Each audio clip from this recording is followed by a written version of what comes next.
Sweat poured from my father's brow as he entered his den, a man possessed. It had been a long battle, and every next breath was harder to come by. His vision was blurred, and he was starting to feel nauseous. The heat was unbearable.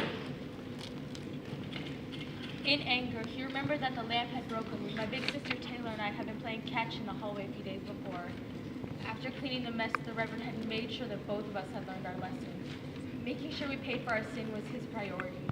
Unfortunately, fixing the light had not been. Get the hell out of here, you old mutt! My dog was not lacking in intelligence at this moment. He clearly had the upper hand at this stage of the battle.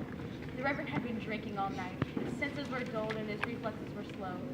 If the darn dog could have just been completely still for one more moment, the Reverend might have just decided to throw in the towel and have another beer. Where are you? Teach this frickin' flea bag a lesson this time. The den was where the Reverend had written most of his Sunday sermons. Not too long ago, he had even been writing a book for a major Christian publisher in Chicago. A yellowing piece of paper still in the typewriter on his desk. There he was. Our dog had been spotted, just the tip of his tail, but that was enough.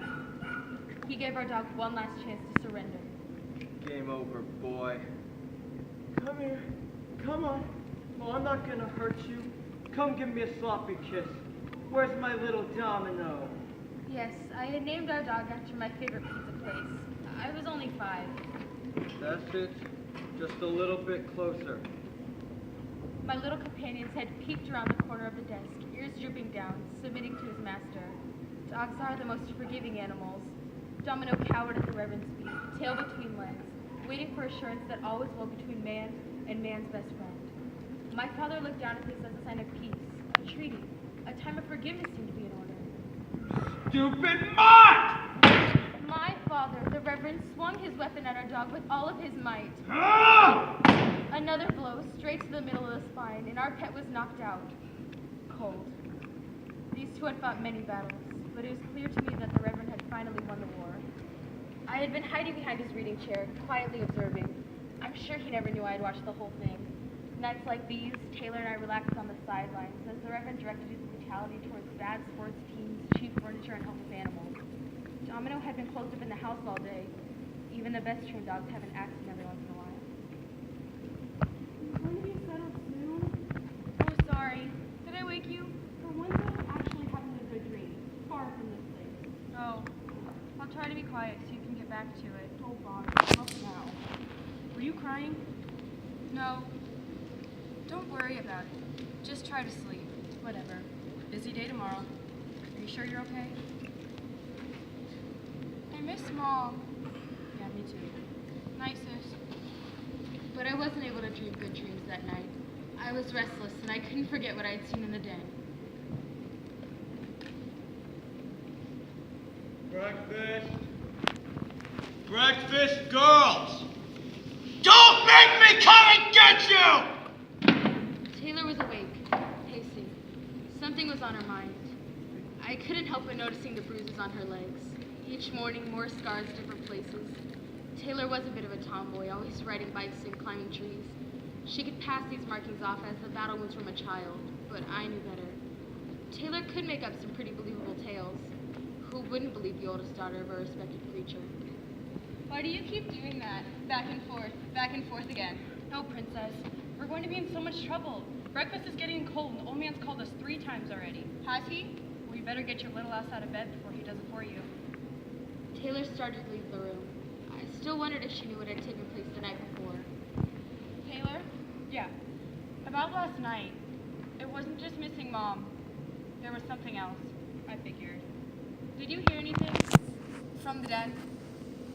Well, I'm headed to the kitchen before he comes this way. If you know what's best, you'll follow me. About time, young lady. Where's your sister? Bathroom, sir. Sorry it took so long. Casey had a tough night. I'm not sure she slept that well. A lot of rough nights these days. I don't remember going to bed. Sit down and eat your breakfast before it gets cold. As I dressed for the day, all I could think about was Domino. Was the pup really dead? Did my father clean up the mess? I was already late. Did I have time to check? He was going to get really angry. Did I care? Casey Abigail Mansfield! I heard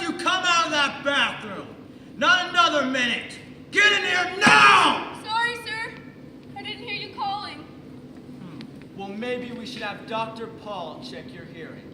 No, sir. I'm fine. Better be. You can't deal with this crap each morning. Now sit down and eat your breakfast.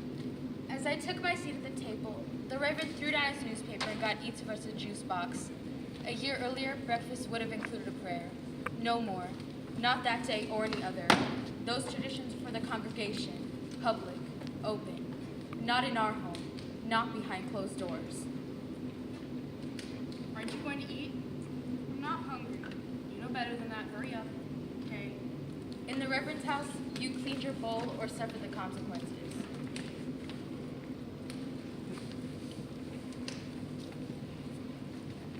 What were you going to tell me about last night? Shh. Wait. Girls, I'm leaving. You do your chores and you behave.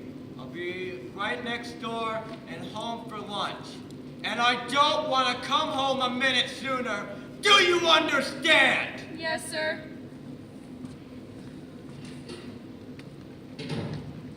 One of the perks of being the first family in a church is living in a parsonage provided by the members. In most small towns, this is within a short walk. My father spent his weekdays on the upper floor of the historical building. If we got into any mischief, he had a way of knowing and could be back in seconds. What? Why the hurry? Come on. We don't have much time. Oh, Domino, no. Sorry, Casey. What happened in here? He happened. Again. The Reverend. He was very drunk, but that's no excuse. I think he's still breathing, but really in pain. At least it wasn't me this time. That's not helping. Are you going to help me? With what? He's dead, Casey. Don't say that. There's still a chance. You heard what he said. No trouble. We can't leave. We have to try. Get out of my way if you aren't going to help me. Wait. What now? Where are you going to go?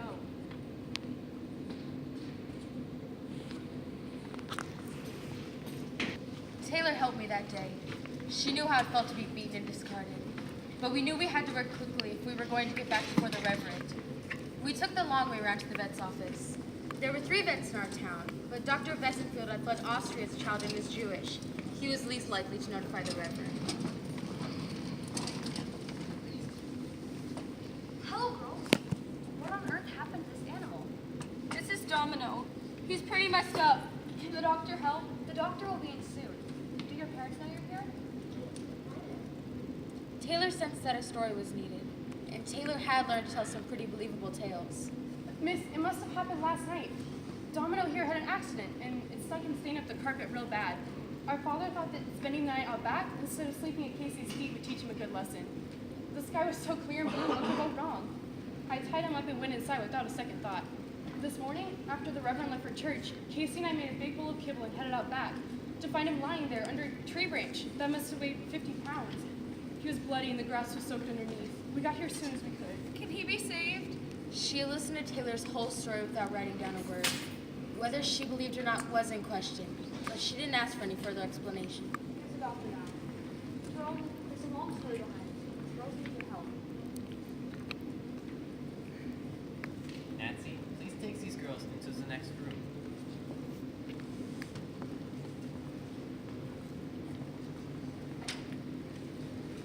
The next 10 minutes seemed to last forever. Our worries were with Domino, while our fears were of what would happen if the Reverend were to find out we had taken the dog to Dr. Bessenfield without permission. We didn't pray. I don't want to give the impression that we don't know how or never have prayed. It's just when most of your prayers go unanswered, sometimes you just stop trying. This wasn't the first time the doctor had to deliver such news. Miss Gray, please get Josh Mantel on the line for me. Wait, what's wrong with Domino? Domino's not feeling it, so there's nothing I can do for him to go down. It's for the best. And he's not dead yet? Lots of pain and lots of damage all over his body. I can't get him to be the dog he had before his accident. If he doesn't die today, he'll die real soon. It'll be very slow and painful for him. I've got to call your father and fill him in and get his permission to take the next step. Stop! You're not going to touch that dog, and you're not going to call her father. He'll be fine. You'll see. Get the wagon. We've got to go.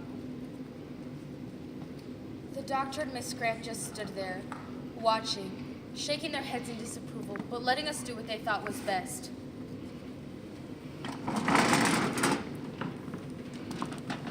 We knew we had made a mistake. Moments after leaving the vets, the Reverend had probably been called. He didn't really know our father. He didn't know what that call would be for us. We went deep into the woods, to the edge of Murphy's Creek. It was often where we went to get away, to find some peace. Taylor, we could try somewhere else. Do you really think it would be different? No, it's over, Casey. At least for Domino. We'll go home now. Maybe we can leave her. Let her free. Go home, Casey. I'm sorry. It was crazy to think that only a year before, my father had saved Domino from the shelter. I love that dog more than anything in the world. He had helped me through losing my mom. Our time with Domino had brought out the best in my father and the worst in the Reverend. Isn't it crazy how much life could change in a year? Taylor, I'm not leaving. Let's do this together. Okay, kids. Stay here with him by the stream. I'll go find the rock.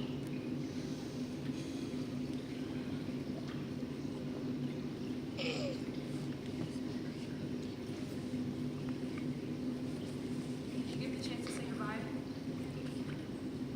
Yeah. Good.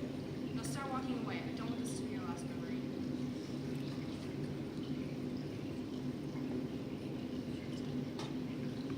Go in peace, you old mutt. You deserve better than this.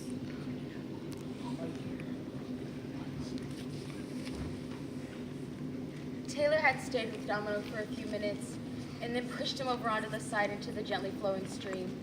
No teenager should have to take the life of a family pet, and no 9-year-old should have to watch. We returned home later for lunch. The Reverend was home. Girls, did you two behave and get all your chores done? Yes, sir. Anything else I should know about? No, sir.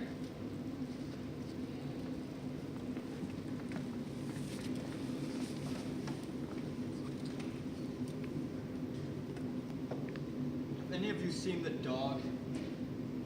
He's gone. How the hell did that happen? I still wondered if he knew what had taken place the night before. Taylor made up a story about Domino running away. She thought that it would help. But that just led to another night of beating for Taylor and another night of me crying myself to sleep. These were the Reverend's rules, and there would be no forgiveness in his house. Not that summer.